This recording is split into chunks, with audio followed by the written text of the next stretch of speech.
Dördüncü xislət əhdə vəfasızlıq göstərmək. Əhd bağlayır, əhdi peyman, sonra onu pozur. Vəfasızlıq göstərir. Bax, Allah Azza və Cəllə İsra surəsinin 34-cü ayəsində buyurur ki: "Və awful bil əhdi innel əhdə kana məs'ula." Əhdə vəfa edin, çünki hər kəs əhd barəsində sorğu-sual olunacaq. Allahu akbar.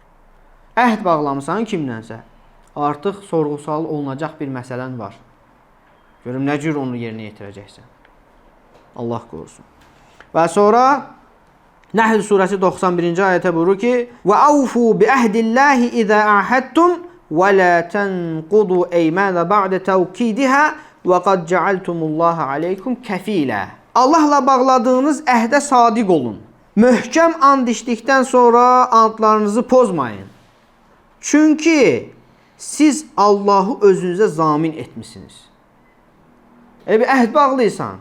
İndi məsələn dünyavi əhdlərdə olur da kimsə zamindir. Deyir, mən bunu yerinə yetirməsəm mənəm zamin. Və s.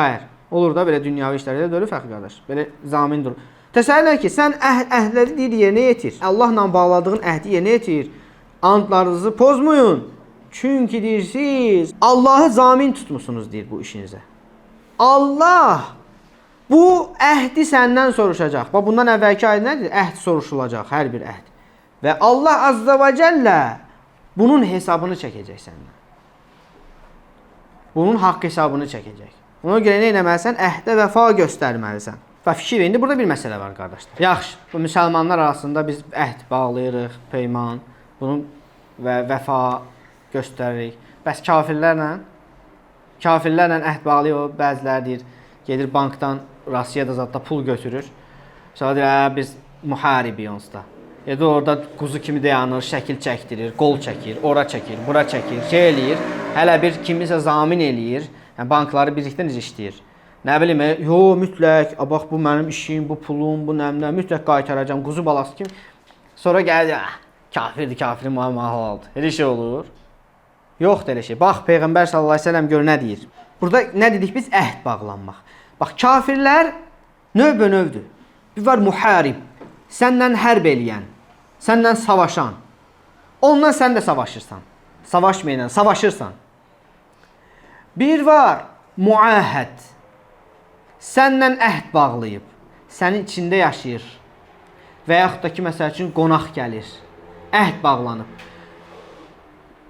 Məsəl üçün dövlət ona viza verib və s. yaşayır. Bu əhd bağlanmış adamdır. Bax, Peyğəmbər sallallahu əleyhi və səlləm muahəd haqqında nə deyir? Deyir ki: "Mən qatələ nəfsən muahədən bi qeyri haqqiha ləm yarih raihətəl cənnə." Kim əhd bağlanmış bir kafiri, söhbət burada muahəd kafirdən gedir. Kim əhd bağlanmış bir kafiri haqsız olaraq öldürərsə, cənnətin iyini duymaz. Hədisin sonuna bax. "Və inna rihaha la yujadu min masirati 40 ama." O cənnətin qoxusu isə deyir 40 illik məsafədən deyir gəlir, duyulur. 40 illik məsafədən deyir cənnətin o qoxusu duyulur. Amma muahədə əhd bağlanmış bir kafiri öldürən o cənnətin qoxusunu duymayacaq. Bunda Buxari rahimehullah rivayet edib bu hədisi.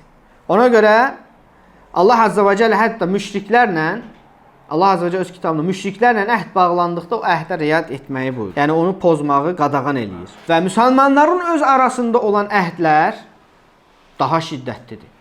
Kafirə qarşı bu qədər dinimizdə bu şiddətli bir cəza var. Bu cənnətin qoxusunu duymaz. Bu cür hədələr bu əməlin böyük günah olmasını yəni bildirir. Həmçinin bu əhdi pozmağın ən böyüklərindən, ən böyük günah olan əhdləri pozmaqdan rəhbərə qarşı beyət edirik. Rəhbərə qarşı itayəti pozmaq. Rəhbərə qarşı dövlət başçısına olan həmən o beyəti pozmaq. Vəfasızlıq göstərmək ən böyük xəyanətlərdən hesab olunur. Və deyir, Əbu Hüreyra radiyallahu anhudan gələn hədisdə Buxari və Müslimdə keçir bu hədis. Buyurur ki, Peyğəmbər sallallahu aleyhi və səlləm Thələthətun la yukellimuhumullahu yevməl qiyamə və la yuzakkihim və ləhum azabun əlim. 3 qisim var. Bax, burada da Peyğəmbər sallallahu 3 qisim. Əvvəldən sayı bildirir. Sonra sayılanları deyir. Artıq diqqəti çəkir. 3 qism var ki, Allah onlarla qiyamət günü danışmayacaq. Allah onları qiyamət günü danışdırmayacaq. Onları təmizə çıxartmayacaq. Kimin təmizə çıxmağa ehtiyacı yoxdur? Hamı təmizdir. Kim var? Hamımızın təmizə çıxmağa ehtiyacımız var. Hamımızın günahları var, xətaları var. Hamımızın Allahın rəhməti ilə təmizə çıxartmağına bizim ehtiyacımız var.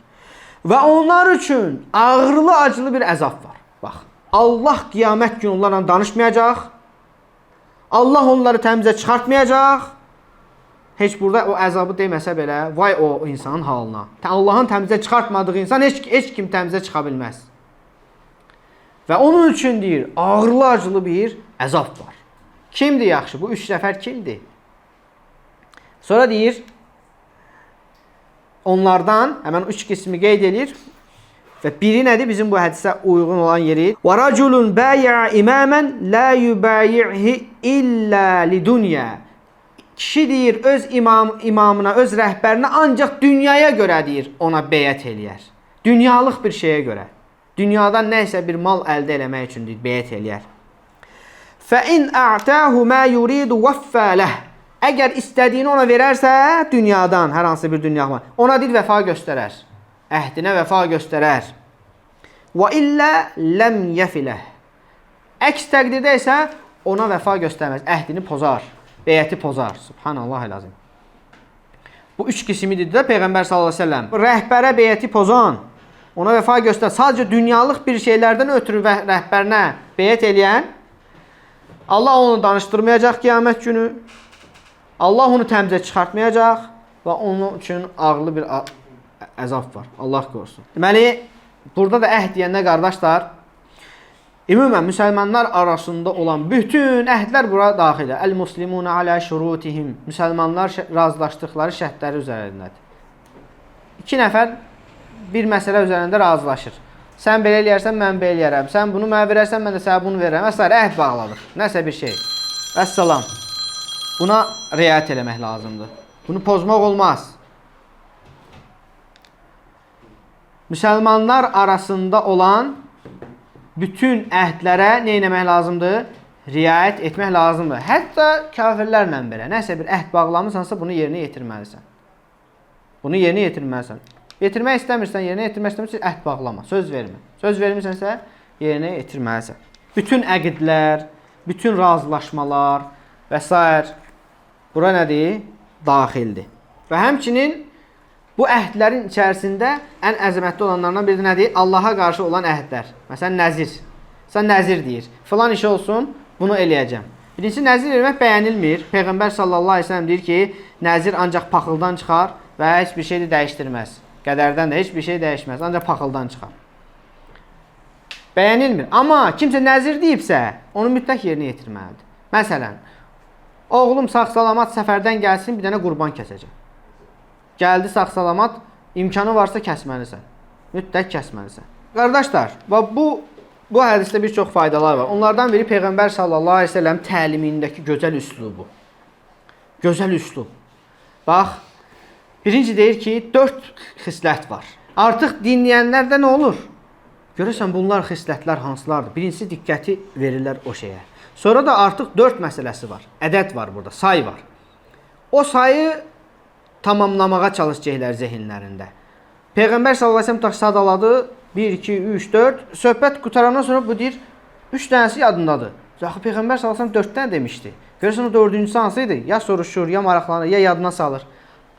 Amma o 4-ü əvvəl deməsə, sayı deməsə, sadəcə birbaşa sadalasa, sonradan 3-ü yadına gəlsə, artıq onun 4 olması onun yadından çıxır. Bilmir ki, 4 dənə sadalamış. Sadəcə xatırladığını yadında saxlayır. Amma əvvəlcədən sayı deyib, sonra sayılanları sadalayanda, hətta o sadalanlardan birini hansısa unudubsa da və yaxud da həmən arada başı qarışdı, diqqətini yayındısa da, bayaq qardaşı telefona qarşı-qarşı bir hədisi unutduğu kimi. Artıq deyir, bayaq 4-dümüş də, nətər oldu burada 3 şey elədi. 3 şey. Başlayır, nə eləyir? Araşdırır, yadına salır. Bax, Peyğəmbər sallallahu əleyhi və səlləm, bax, üslubunu. Bax, gördün, sonra ikinci hədisdə 3 dənə şey var ki, deyir, kimdə olarsa Allah ondan danışmayacaq. Artıq sonra sadalayır. Bu Peyğəmbər sallallahu əleyhi və səlləm gözəl üslubudur. Bu da yəni təlimdə, öyrətməkdə uşaqlara və s. gözəl üslubdur. Həmişə bu şeydən biz də istifadə etməliyik yəni. Edə bilərik yəni, gözəl üslubdur. Hacı Allahdan deyirəm bizlərə eşidib faydalardan etsin. Allah Subhanahu taala bizləri gizli və açıq olan nifaqın bütün şöbələrindən bizi uzaq eləsin. Allah Subhanahu taala bizləri ixlaslı, sadiq qullarından etsin. Allah Subhanahu taala bizləri doğru danışanlardan etsin. Əhdlərinə vəfa göstərənlərdən etsin. Ədalətlilərindən etsin. Və subhanəkə Allahumma bihamdik və əşhədu ən la ilahə illə ənt əstəğfiruka və ətub ileyk.